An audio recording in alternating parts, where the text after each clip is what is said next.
If you could give your younger self some advice.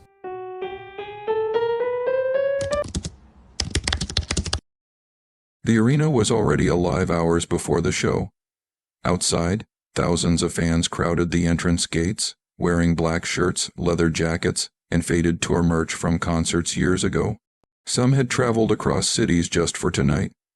The sound of people chanting, laughing, and arguing about their favorite songs echoed through the parking lot. Inside, backstage was a completely different world. Narrow hallways buzzed with movement. Roadies rolled heavy speaker cabinets across the concrete floor. Guitar techs tuned instruments carefully under bright white lights. Someone tested a microphone. The loud feedback squeal briefly filled the corridor before cutting off.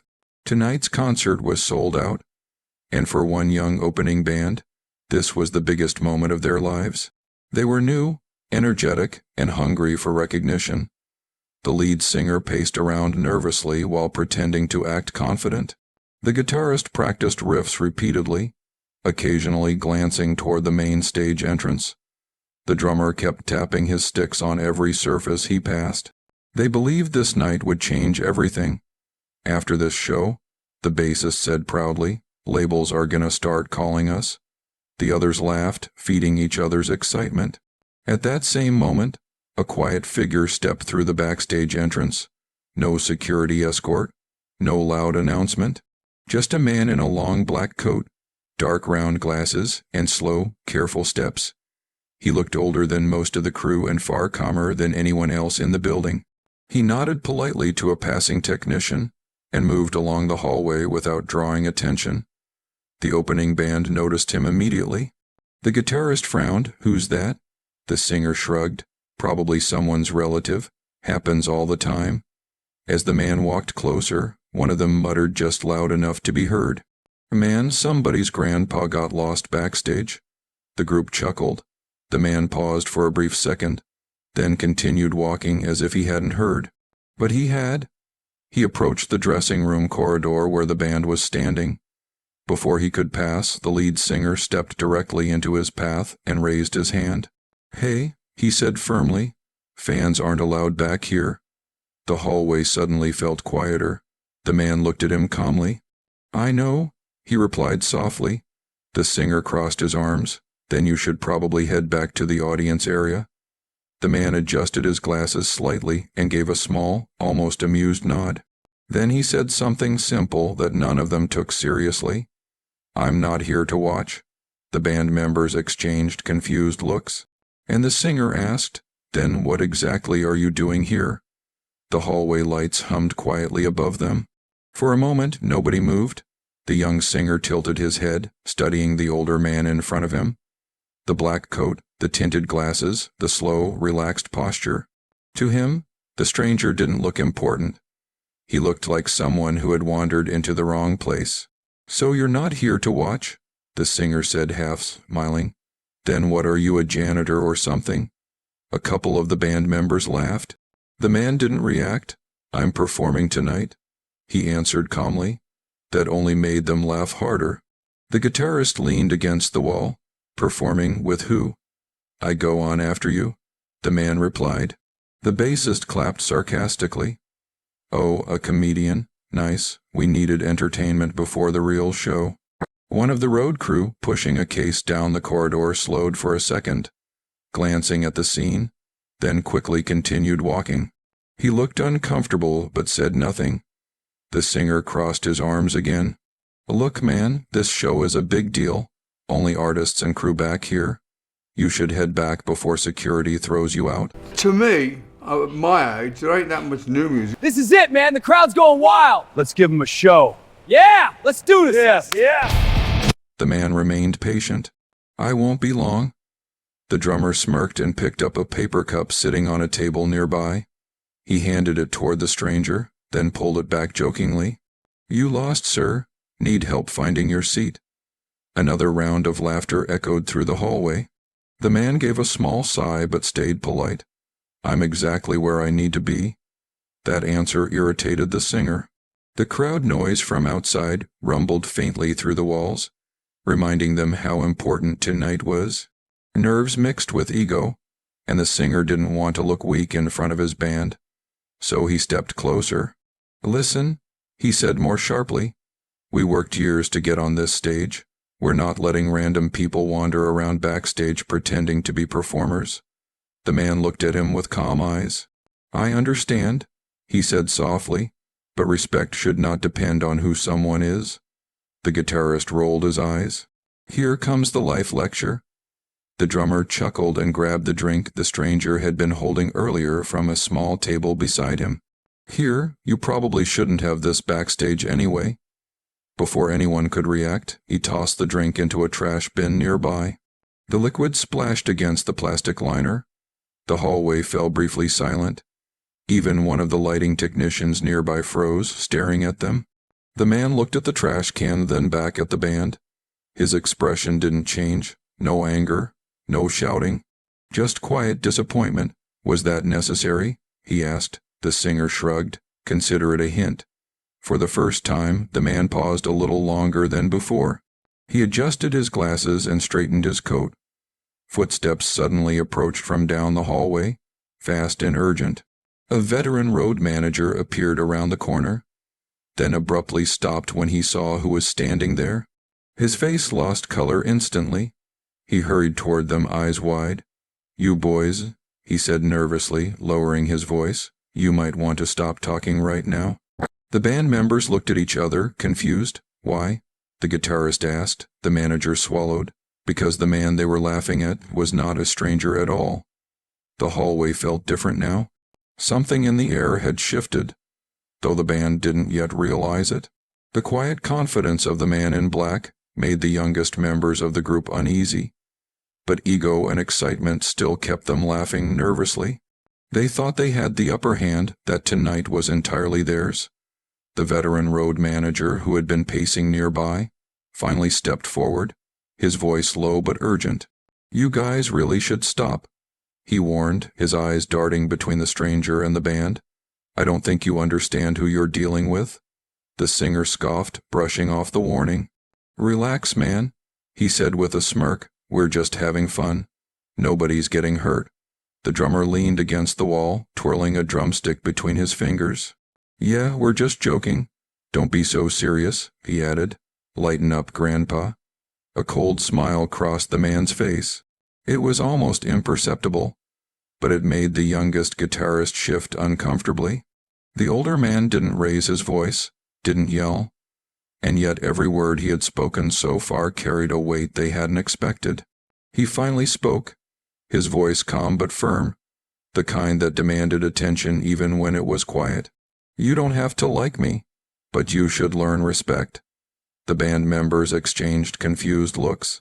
The lead singer laughed nervously, masking his unease. "Or what? You gonna kick us out? Call security? What are you gonna do?"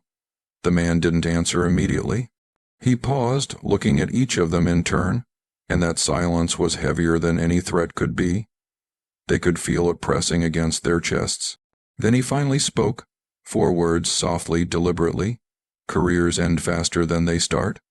The words hung in the air, more chilling than anything else they had ever heard backstage. The bassist swallowed hard. The guitarist's fingers twitched nervously on his instrument case. Even the drummer's confident smirk faltered slightly. One of the crew members nearby, trying not to stare, whispered to the manager, "Is he serious?" The manager didn't answer. He just nodded subtly toward the curtain, indicating that this was no longer a game. The band members began to shift uneasily. They had mocked this man moments ago, thinking they were untouchable. Now their laughter had died, replaced by a creeping sense of dread they couldn't explain. The stranger adjusted his glasses, his eyes never leaving theirs. He didn't raise his voice. He didn't threaten or yell. But the calm authority in his tone, the quiet certainty that he carried, made them realize, too late, that they were completely out of their depth. "Don't mistake politeness for weakness," he added softly, "and don't mistake your excitement for control." The singer opened his mouth to respond, but no words came. His bravado was gone, replaced by a cold, creeping fear. He had no idea what he was dealing with, and deep down, he knew that whatever this man was, it wasn't someone you could bully or dismiss. From the corner of his eye, the drummer noticed the faint glow of stage lights coming through the curtain, signaling the beginning of sound check. The arena was ready, the fans were waiting, and yet, right here in the backstage hallway, a different kind of tension filled the air, a one that would define the rest of their night. The stranger gave them one last look, calm, composed, unshaken. "You'll see soon enough," he said, stepping back toward the dressing room corridor. "But remember, this respect is earned, and once it's lost, it's gone forever." With that, he turned, his coat brushing lightly against the floor as he walked toward the stage, leaving the band frozen in place. For the first time, the road manager could see real fear in their eyes, and he knew tonight things would change in a way they would never forget. The opening band had no idea that the person they had mocked, dismissed, and disrespected was about to make them face the consequences of their arrogance in front of thousands of fans. And the moment of reckoning was closer than they thought. The arena was alive with anticipation. Fans had been streaming in for hours, the energy of a sold-out crowd humming through the massive venue. The air was thick with excitement, the scent of popcorn and sweat mixing in the warm lighting. Every seat was filled, every aisle crowded, and the chants of "Ozzy, Ozzy, Ozzy" could already be heard faintly, echoing through the concourse. Backstage, the young opening band tried to refocus, convincing themselves that they were ready. Their confidence had been bruised slightly by the earlier encounter, but adrenaline took over. Tonight was their night. They were going to own this stage. The lead singer smoothed his hair in the mirror, muttering under his breath, "We'll show them what we've got." The guitarist nodded, pretending to be calm, though his hands shook slightly as he adjusted the strings on his guitar. The drummer tapped a nervous rhythm on the edge of the drum riser. They walked toward the stage entrance, striding with an air of bravado, expecting cheers for themselves. The crowd noise grew louder, but it wasn't the excitement they imagined. It carried a mixture of impatience, confusion, and anticipation, unlike anything they had experienced. As they stepped onto the stage, the arena erupted in a mix of boos and murmurs. Fans waved their hands, some shouting questions, others clapping mockingly. "What's going on?" the guitarist whispered to the singer, eyes wide. "They're booing us," the singer replied, panic creeping into his voice. From backstage through the curtain, the man in black watched silently. He was calm, composed, standing slightly to the side, observing every movement. He didn't need to shout. He didn't need to prove anything. His presence alone was enough to unsettle anyone who thought they were untouchable. The crowd's energy began to shift. It wasn't directed at the opening band for their performance. It was directed at the knowledge that someone else, someone greater, was about to take the stage. The chants grew louder. "Ozzy, Ozzy, Ozzy." The band members looked at each other, confused. "Why are they yelling that?" the drummer asked, a tremor in his voice. "Shut up," the singer snapped, though his voice lacked conviction.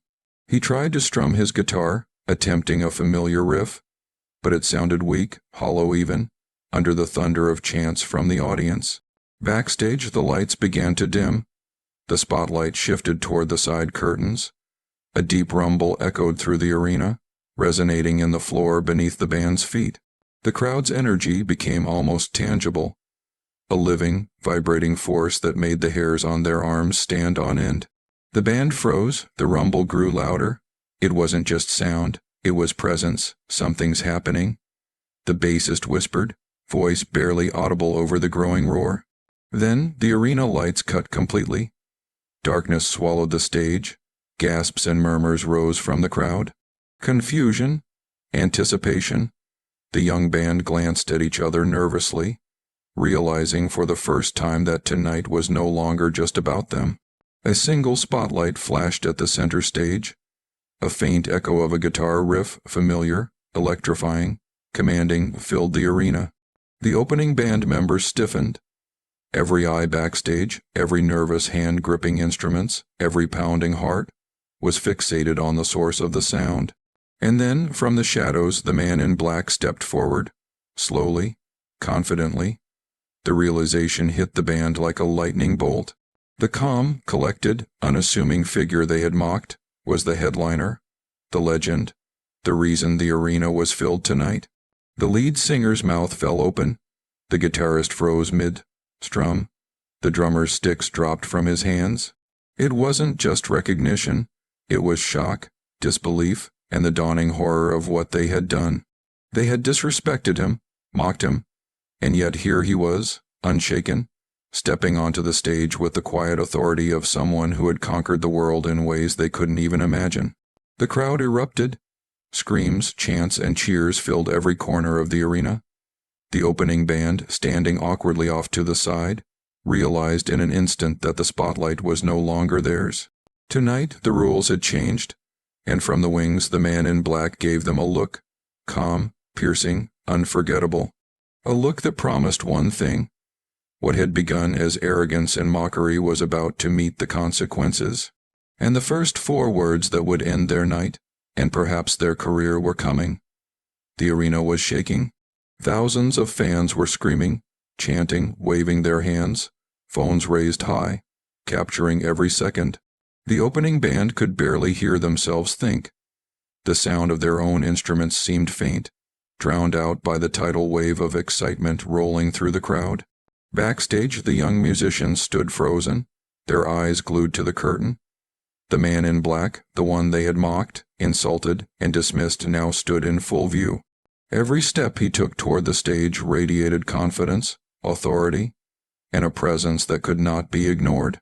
It was then that it hit them. This was him. The rumors, the whispers backstage, the uneasy glances from crew members, they were all true. The man they had called a grandpa and laughed at was Ozzy Osbourne, the Prince of Darkness himself. The legend, the headliner of the concert. A sudden wave of panic swept through the band. "Wait, that can't be him," whispered the guitarist, voice trembling. "Yes, it is," said the bassist, his face pale. "That's Ozzy. No way we—" But before anyone could finish, the roar of the crowd surged even louder. A spotlight illuminated the stage, and then the unmistakable opening riff of Crazy Train thundered through the arena, electrifying every soul present. The fans erupted into deafening cheers, chanting, screaming, jumping up and down. It was chaos. It was adoration. It was the kind of reaction that could only belong to a rock god. Backstage, the opening band could barely breathe. Their bravado from earlier had dissolved entirely. What they had thought was a minor annoyance, a quiet man with calm eyes, was actually the headliner of the night, a living legend, and someone whose career had shaped rock music itself. The singer's mouth opened and closed, searching for words that didn't exist. The guitarist's hands shook uncontrollably. The drummer's sticks slipped from his fingers, clattering to the floor. Every nerve in their bodies screamed panic. From the wings, Ozzy stepped fully onto the stage. His black coat swayed with each measured step. His eyes, behind round tinted glasses, scanned the crowd briefly before glancing back at the opening band. The intensity in his gaze was calm, but it carried a weight that crushed any remaining arrogance they had left. "You'll never," he said, his voice low, deliberate, and cutting through the background noise of cheering fans. The band froze. The 4 words echoed in the hallway like a hammer striking stone. The words didn't need to be finished to carry their weight. They knew instantly what he meant. "You'll never headline here." The realization hit like a lightning bolt. The crowd was still screaming, oblivious to the backstage drama. But for the opening band, time seemed to slow. Every insult they had made, every mocking comment, every act of disrespect, it all crashed down on them at once. They had laughed at a legend. They had humiliated themselves. And now, the consequences were undeniable. Promoters, managers, and crew members watched silently, some shaking their heads in disbelief, others stifling laughs. News of the confrontation spread instantly through whispers backstage. The band's reputation, once filled with hope and promise, now teetered on the brink of collapse. Ozzy didn't yell. He didn't gloat. He didn't make a scene. He simply walked onto the stage, commanding every eye in the arena, leaving the opening band frozen, humbled, and fully aware of their miscalculation. The crowd erupted once more, this time recognizing the presence of a living legend. Screams of joy and chants of Ozzy, Ozzy, reverberated through every corner of the arena. Backstage, the opening band huddled together, their faces pale, their earlier confidence gone. They had learned a lesson that no amount of rehearsal or stage time could teach. Arrogance and disrespect, especially toward greatness, carry consequences that are impossible to ignore. And from the stage, Ozzy's calm, measured presence reminded everyone watching, true power does not need to prove itself. Respect earns it, disrespect loses it. The 4 words he had spoken were simple, but their impact would last a lifetime. Tonight, the opening band would play their set, but they would do so under a shadow of realization. Their reckoning had already begun. Backstage, the opening band was frozen. Their instruments hung awkwardly in their hands. Their bravado from earlier had evaporated completely, leaving only died shock and a growing sense of dread. Every member of the crew could see it, the sheer disbelief etched across their faces. From the stage, Ozzy Osbourne stood tall, commanding the arena without raising his voice. Every fan was on their feet, screaming and waving their hands, completely unaware of the drama unfolding just behind the curtain. The opening band's chants and strums faded into insignificance beneath the roar of the crowd. And then, in the quiet tension of the backstage hallway, Ozzy turned toward them. His calm presence filled the space, and the weight of his gaze pinned them in place. "You'll never," he began. The words were deliberate, almost measured, and even in their incompleteness, they carried a power that silenced the room. The band members glanced at each other, realizing what was coming. "You'll never headline here." The 4 words hit them harder than any criticism, any insult, any rejection could have. It wasn't just the words themselves, it was the timing, the authority, the fact that they came from the very legend they had mocked only moments before. For the first time, the singer's chest tightened, and the words he had thought he would say, clever retorts, jokes, dismissals, vanished. The guitarist's hands shook uncontrollably on his guitar. The drummer dropped his sticks with a metallic clatter, echoing the silence that followed the proclamation. The bassist's knees felt weak, as though the floor itself had disappeared. The veteran road manager stepped forward, his expression a mix of relief and satisfaction. "That's the lesson," he whispered quietly, almost to himself. "Respect goes a long way. Disrespect comes back fast." Even the other crew members, who had watched the earlier antics with unease, now let themselves exhale. The arrogance of the opening band had met its match, and the outcome was clear. The band members understood, with every nerve ending screaming, that their career trajectory had just been altered. In front of thousands of screaming fans, in front of the legend they had mocked, they had been humbled. The road ahead for them was no longer paved with potential glory. It was marked by the consequences of arrogance. Ozzy didn't raise his voice. He didn't mock them publicly. There was no need. The arena, filled with tens of thousands of fans, had no idea of the drama just backstage, but the lesson was unmistakable for those who had caused it. The words alone were enough, and with that, he turned and walked fully onto the stage. Each step reverberated through the boards, the energy of the crowd amplifying his presence. Fans erupted into cheers, unaware of the 4 words that had just ended a young band's illusion of control and superiority. The opening band stood frozen, watching their opportunity slip away, realizing that some lessons are learned the hard way. Respect is earned, and those who fail to show it, especially to greatness, often find themselves on the losing side. Ozzy Osbourne didn't need to gloat. He didn't need to yell or retaliate. The calm authority of 4 simple words, "You'll never headline here," had said it all. And in that moment, the opening band understood the truth. Some legends don't just command the stage, they command respect, and they let it speak louder than any performance ever could. The arena roared behind him, the cheers washing over the young musicians like a tidal wave of reality they could no longer ignore. The 4 words had ended more than a night. They had ended the arrogance that had threatened to blind them. Tonight, the legend had spoken. and the lesson would stay with them forever. By the time the concert ended, the opening band was a shadow of the confident musicians who had strutted backstage just hours earlier. The cheers for Ozzy still echoed in their ears, and the weight of the 4 words, "You'll never headline here," lingered like a heavy cloud they couldn't shake. Backstage, whispers spread quickly. Crew members recounted the confrontation, some shaking their heads, others stifling laughter. The story traveled from one corner of the arena to another, until even the road manager who had warned them earlier repeated it for emphasis. "You mocked him, you disrespected him, and now, well, you see the consequences." The young band huddled together in silence. Their instruments sat forgotten at their feet. The realization hit them fully. They hadn't just embarrassed themselves backstage, they had insulted a living legend. And in the music industry, word traveled fast. By the next day, the story had already gone viral online. Social media platforms buzzed with clips of the concert, fan reactions, and stories from crew members. Headlines ranged from simple retellings to dramatic proclamations. Ozzy Osbourne silently ends opening band's career in 4 words of backstage humiliation. Young band learns respect the hard way. Rock legend's calm response shocks opening act. Within hours, managers and promoters began reconsidering working with the band.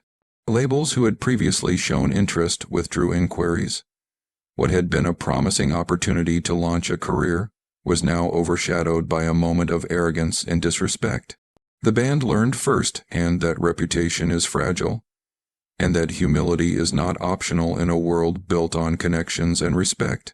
Meanwhile, Ozzy never spoke ill of them publicly. He didn't insult, mock, or make a spectacle out of the confrontation. In interviews later, he reflected on the incident with quiet wisdom. Talent opens doors, character keeps them open. Disrespect doesn't just burn bridges, it burns the path you thought was clear. Fans applauded not just his music, but his professionalism and integrity. His calm handling of the situation became a lesson for musicians and fans alike. Being a legend isn't about showing dominance, it's about commanding respect through actions, not anger. The opening band, for their part, faced the consequences silently. They had learned a lesson in the harshest way possible. They realized that no amount of talent could protect someone from the effects of arrogance and disrespect. And in that realization lay the bitter truth. Sometimes one encounter is enough to alter the trajectory of a career. For years after, the story circulated in music circles, backstage corridors, and online forums as a cautionary tale. Fans would recount the moment with awe. How Ozzy, calm and composed, had ended a young band's hubris with 4 simple words. And for those who witnessed it firsthand, the message was clear. Greatness commands respect, humility preserves it, and arrogance can vanish in a single instant. The concert went down in history not just for the music, but for the life lesson that unfolded behind the scenes. And somewhere, backstage, the 4 words still echoed a reminder that respect is earned, not demanded, and that sometimes the quietest response carries the loudest message. If you believe respect matters more than fame, comment respect and subscribe for more stories of lessons learned the hard way.